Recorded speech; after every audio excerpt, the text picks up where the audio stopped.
Yang kedua, ini kan pupuk lagi mahal, Pak. Bagaimana produksi kelapa sawit kita seandainya tidak dipupuk? Oke.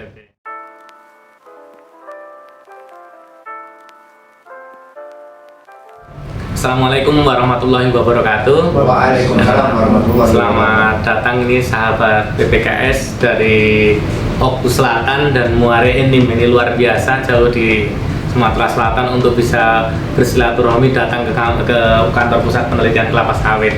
Jadi satu hal yang menjadi kebanggaan kami, ternyata Bapak jauh-jauh di sana dengan perjalanan lebih dari 2 hari 2 malam untuk sampai dengan Sumatera Utara. Dan saat ini mungkin Bapak kemarin sudah keliling-keliling di kota Medan, dan mohon maaf kami baru bisa ketemuin Bapak. Mungkin ada pertanyaan Pak yang bisa kami bantu? Monggo. Iya, Pak. Ini saya ingin bertanya dari Kabupaten Muara Enim, dari petani Muara Enim. Ada 2 pertanyaan, Pak. Iya. Yang pertama, berapa kemampuan per pohon dalam per tahunnya, Pak? Oh ya. Kemudian Yang kedua, ini kan pupuk lagi mahal, Pak. Bagaimana produksi kelapa sawit kita seandainya tidak dipupuk? Oke. Jadi ada 2 pertanyaan ini menarik untuk bisa kita bahas. Jadi mohon izin Pak untuk menyoret-nyoret di papan tulis, akan saya jelaskan. Untuk yang pertama, seberapa kemampuan tanaman kita dan sebagaimana kita kalau memitigasi kejadian harga pupuk mahal, apakah nggak dipupuk ataupun dipupuk. Oke. Untuk bapak-bapak semua, jadi ada 2 pertanyaan. Yang pertama adalah berapa kemampuan tanaman per pohon untuk berproduksi per tahun. Nah, ini sangat menarik karena seringkali kita sering terjadi perbedaan pendapat dari sahabat-sahabat PPKS semua maupun bapak-bapak yang ada di sini, maupun juga bisa bermanfaat Pak untuk teman-teman kita sahabat PPKS yang dimanapun berada di seluruh Indonesia. Jadi berapa kemampuan tanaman? Jadi produksi kelapa sawit Pak, produksi kelapa sawit ditentukan oleh 3 hal. Ya, yang pertama adalah populasi per hektar, yang kedua adalah tandan per pohon per tahun, yang ketiga adalah PCR, berat janjang rata-rata, Nah, ketiga hal ini sangat mempengaruhi. Kenapa? Karena populasi ini memang setting di awal sebelum kita membangun kebun. Ini populasi kita tentukan saat ini di PPKS ada 136 sama 143. Nah, kita setting 136, 143. Nah, di PPKS sendiri ini varietas yang kita sarankan ke 136 ini ada keturunan Yangambi. Kemudian yang kedua adalah PPKS 718. Di sini ada Dampi dan PPKS 239. Sedangkan yang 143 ini adalah keturunan SP540. Ini ada Simalungun, ada 5 PPKS 540, ada Afros, dan ada Langkar. Nah, saat ini ada 540 NG seperti itu. Nah, ini adalah setting di mana kita mau memilih untuk tanaman ditanam di kapan, kan gitu. Kemudian yang tandan per pohon per tahun, ini adalah kemampuan tanaman untuk memproduksi tandan. Nah, ini erat hubungannya. Yang tandan ini adalah proses paling cepat adalah 17 sampai dengan 30 bulan.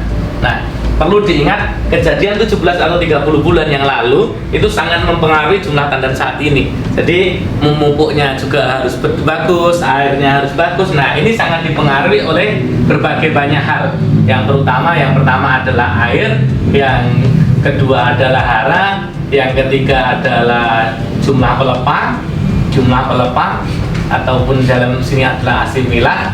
Nah, yang terakhir adalah namanya panjang penyinaran.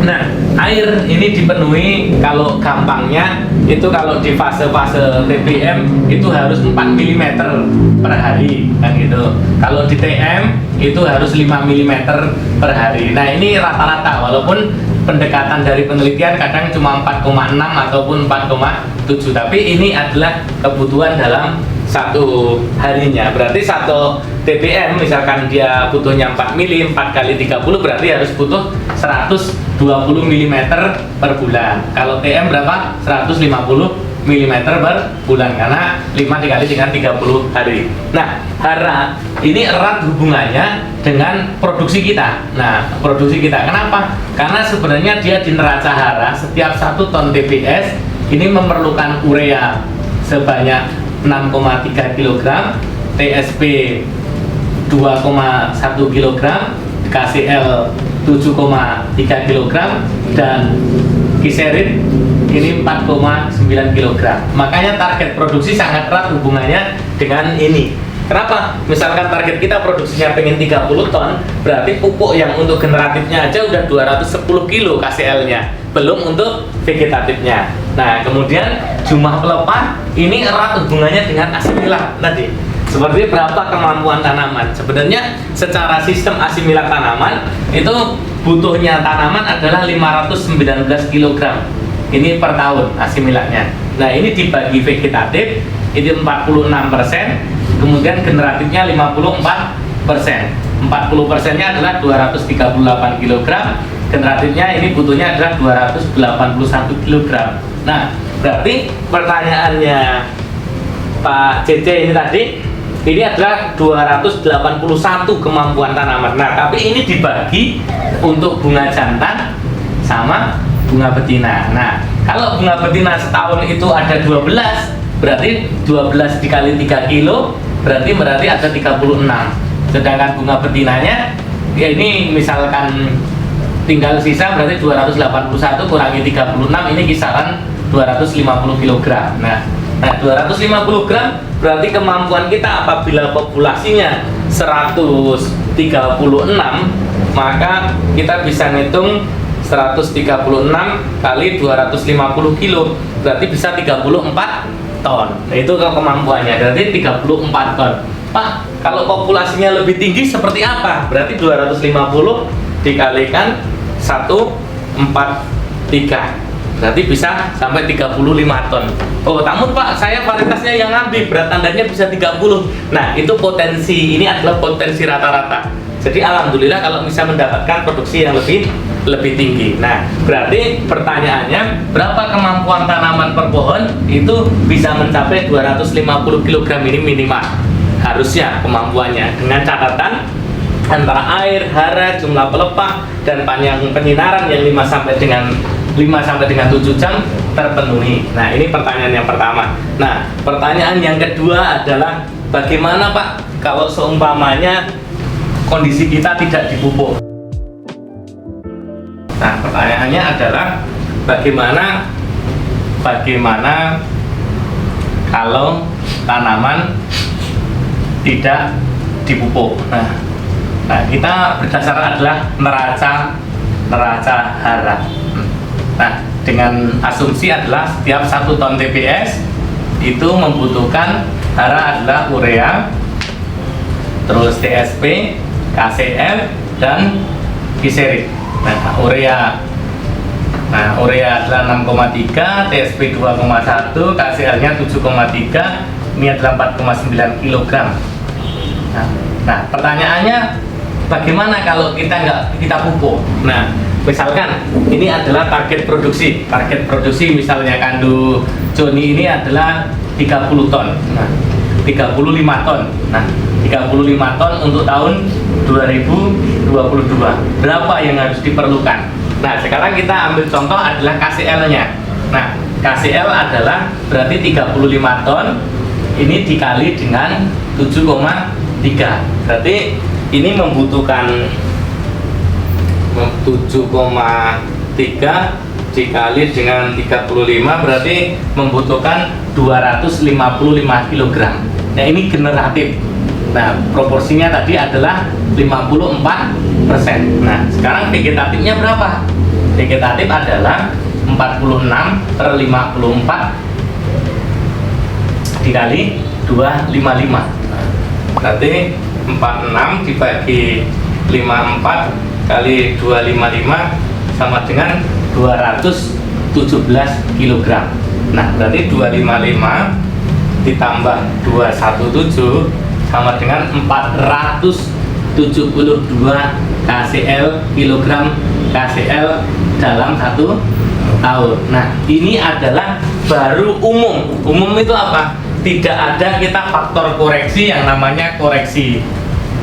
Di sini adalah menguap atau tercuci kan gitu. Misalkan menguap adalah 15%, tercuci ada 10%.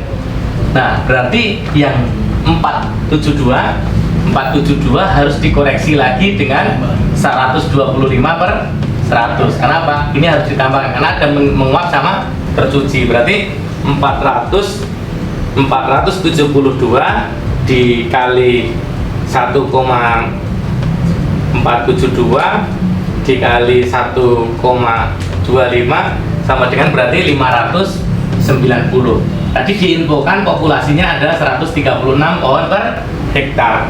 Berarti 590 dibagi dengan 136. Berarti pupuk butuh kaliumnya adalah 4,3 kg mol 1 tahun. Nah, begitu mudahnya Pak menghitung kebutuhan pupuk berdasarkan raca halal dan target produksi. Jadi pertanyaannya, bagaimana kalau kita tidak mupuk? Nah, sekarang gampang. Kalau produksinya Bapak hanya menginginkan 10 ton, berarti Bapak butuh pupuknya hanya sepertiganya. Berarti hanya butuh 1,5 kilo. Berarti kalau semakin lama Bapak tidak mupuk, otomatis produksinya akan semakin turun. Karena untuk target 35 ton kita butuh KCl 4,3. Nah, berarti ini semua terukur. Jadi pertanyaannya, bagaimana kita mengefisiensikan? Karena untuk mengefisiensikan ini butuh pupuk. Nah, pertanyaan ini juga akan saya tambahin untuk menjelaskan. Nah, yang harus diingat apa? Bahwasanya bagaimana penyerapan unsur hara dilakukan. Nah, pupuk kita seperti apa? Nah, nanti ini apa namanya? Yang jelas ini tandan kelapa sawit, anggapannya. Jadi ini akarnya, kan gitu. Bagaimana proses penyerapan unsur hara? Nah, unsur hara itu diserap melalui 3 hal. Yang pertama adalah bagaimana terjadi difusi. Nah, difusi itu kunci utamanya adalah terjadinya evapotranspirasi. Evapotranspirasi ada apa? Sinar matahari ini mengenai daun-daun yang berada di kelapa sawit sehingga menjadikan konsentrasinya menjadi tinggi. Nah, di sini adalah di tanah itu, ini tanah, ini ada namanya jerapan, kompleks jerapan. Nah, di sini ada unsur hara yang Bapak taburkan pupuknya. Ada kation dan anion. Misalkan pupuk kalium berarti K+, Bapak magnesium Mg2+, ada nitrat NO3-, ada amonium NH4+, seperti itu. Jadi unsur-unsur hara ini bisa keserap di tanaman. Begitu terjadi evapotranspirasi, maka tanaman ini menyerap unsur air. Di sini ada H2O yang diserap sama tanaman. Nah, di sini akar ini akan mengeluarkan konsentrasi H+, Pak. Nah, H+ ini akan keluar.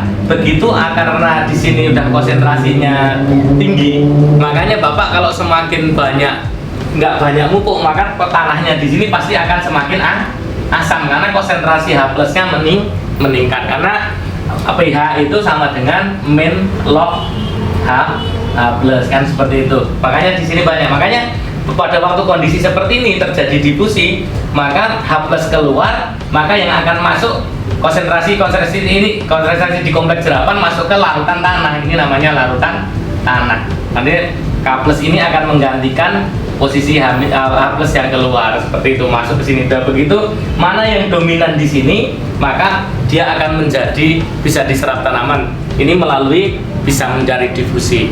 Nah, ini perbedaan konsentrasi. Yang kedua adalah melalui aliran massa. Nah, ini berkahnya Allah, Pak.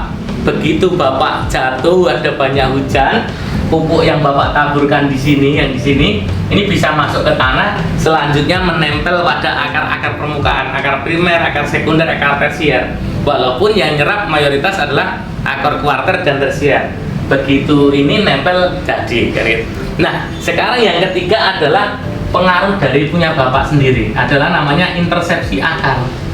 Nah, ini yang Bapak mengkondisikan apa? Intersepsi akar adalah pola penyerapan unsur hara yang dilakukan oleh akar itu sendiri mencari makanan. Makanya begitu Bapak tabur bahan organik di gawangan mati, di bawahnya itu langsung muncul akar-akar baru.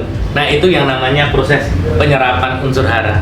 Jadi para sahabat semua ini yang dari Oku Selatan maupun Muara Enim, Bapak harus memedulikan bagaimana menyerap unsur haranya. Bapak sudah investasi mahal-mahal membeli bahan tanamannya, Bapak harus memupuk optimal, tapi tujuannya apa? Supaya semua haranya bisa diserap tanaman. Oke, sahabat PPKS, mungkin kontennya ini juga bisa bermanfaat untuk teman-teman yang lainnya. Mohon izin nanti kami sharekan Pak. Terima kasih. Assalamualaikum warahmatullahi wabarakatuh.